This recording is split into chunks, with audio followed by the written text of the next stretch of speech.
warahmatullahi taala wabarakatuh. Waalaikumsalam warahmatullahi wabarakatuh. Alhamdulillahirabbil alamin. Nahmaduhu wa nasta'inuhu wa nastaghfiruh wa na'udzu billahi min syururi anfusina wa min sayyiati a'malina may yahdihillahu fala mudilla lahu wa may yudlil fala hadiya lahu. Asyhadu an la ilaha illallah wa asyhadu anna Muhammadan abduhu wa rasuluhu la nabiyya ba'dah. Amma ba'du. Pertama-tama yang paling utama adalah kita panjatkan puji serta syukur kita kehadirat Allah Subhanahu wa taala yang telah mana memberikan kita berjuta-juta nikmat, yang diantaranya nikmat iman, Islam, wal ihsan. Salawat dan salam semoga tercurah limpahkan kepada baginda alam yakni Habibana wa Nabiyana al-Karim Muhammad sallallahu alaihi wasallam. Lalu kepada keluarganya, para sahabatnya, para tabi'in atau tabi'in, para ulama-ulama sholihin, dan semoga sampai kepada kita yang turut tumut kepada ajaran beliau dan mendapatkan syafaatul udmanya di yaumil qiyamah. Amin amin ya Allah ya rabbal alamin. Berkumpulnya di sini kita akan membahas forum diskusi mengenai penjelasan tentang wawasan Nusantara. Perlu diketahui sebelumnya saya sudah membagikan materinya mengenai wawasan Nusantara. Saya di sini akan membacakannya dan kalian cukup menyimaknya, dan nanti ketika ada forum tanya jawab bisa ada yang dipertanyakan atau ditambahkan. Mengenai penjelasan tentang wawasan Nusantara. Wawasan Nusantara adalah cara pandang sikap bangsa Indonesia mengenai diri dan bentuknya geografinya berdasarkan Pancasila dan Undang-Undang 1945. Dalam pelaksanaannya, wawasan Nusantara mengutamakan kesatuan wilayah dan menghargai kebinekaan untuk mencapai tujuan nasional.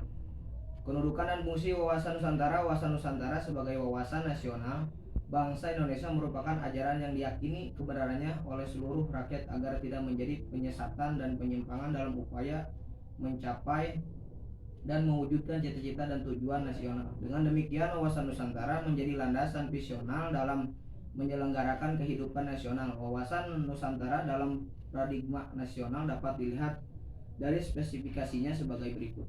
1. Pancasila sebagai falsafah ideologi bangsa dan dasar negara berkedudukan sebagai landasan yang adil. 2. Undang-Undang Dasar 1945 sebagai landasan konstitusi negara berkedudukan sebagai landasan konstitusional.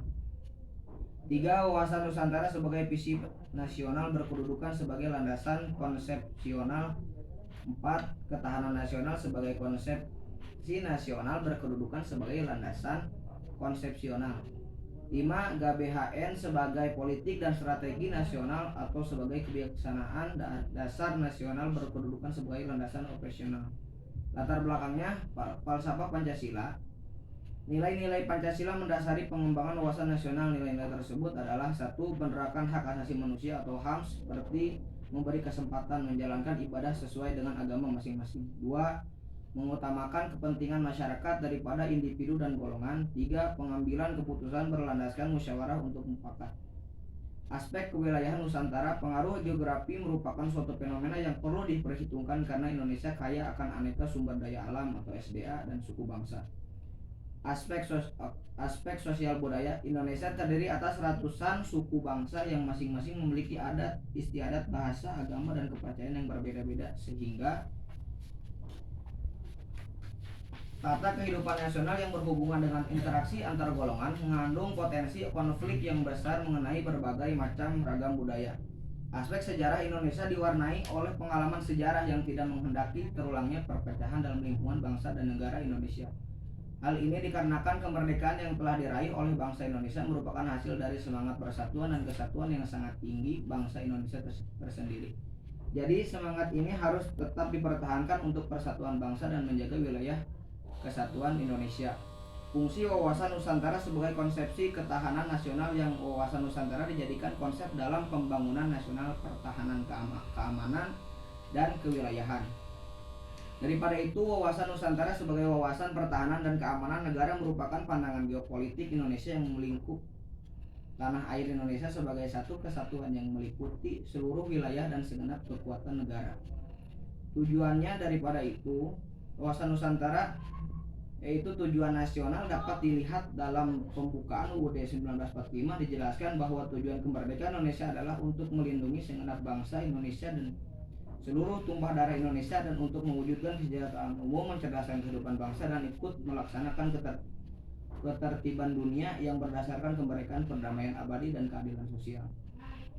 Wawasan Nusantara sebagai wawasan pembangunan. Wawasan Nusantara sebagai wawasan pembangunan mempunyai arti cara pandang dan sikap bangsa Indonesia mengenai diri serta lingkungan, selalu mengutamakan persatuan dan kesatuan bangsa dalam kehidupan bermasyarakat, berbangsa, dan bernegara. Perwujudan Kepulauan Nusantara sebagai salah satu kesatuan politik. Perwujudan Kepulauan Nusantara sebagai satu kesatuan ekonomi. Perwujudan Kepulauan Nusantara sebagai satu kesatuan sosial ekonomi. Perwujudan Kepulauan Nusantara sebagai satu kesatuan sosial dan politik, dan perwujudan Kepulauan Nusantara sebagai satu kesatuan pertahanan dan keamanan. Sekian materi yang bisa saya sampaikan. Mudah-mudahan ada manfaatnya bagi adik-adik ataupun yang menonton video ini. Lanjut ke forum diskusi. Silakan di antara sahabat ada yang mau ditanyakan? Saya. Ya, silakan. Mengapa wawasan Nusantara tidak bertentangan dengan agama?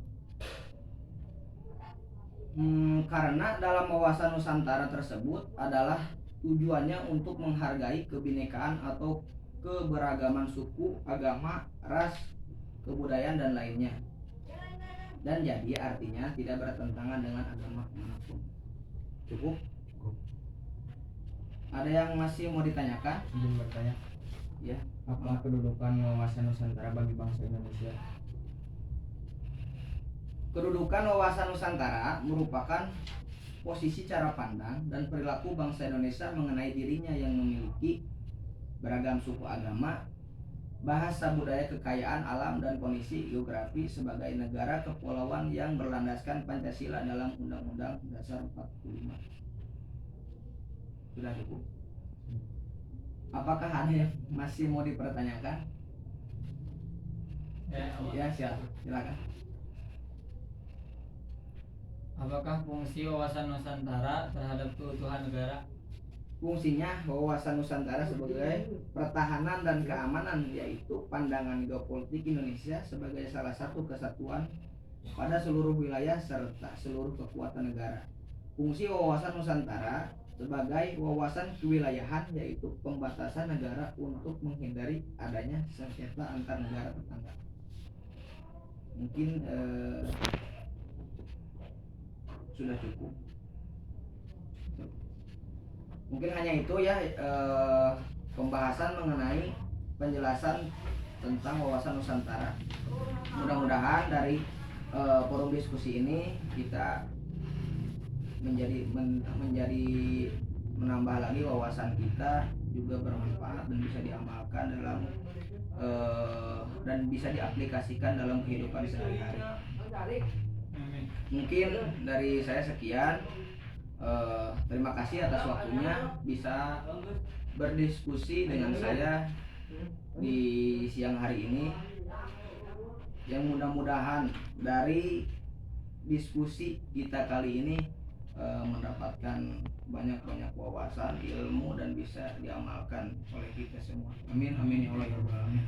Akhirul kalam, wallahul muwaffiq ila aqwamit thoriq. Wassalamualaikum warahmatullahi wabarakatuh. Waalaikumsalam warahmatullahi wabarakatuh.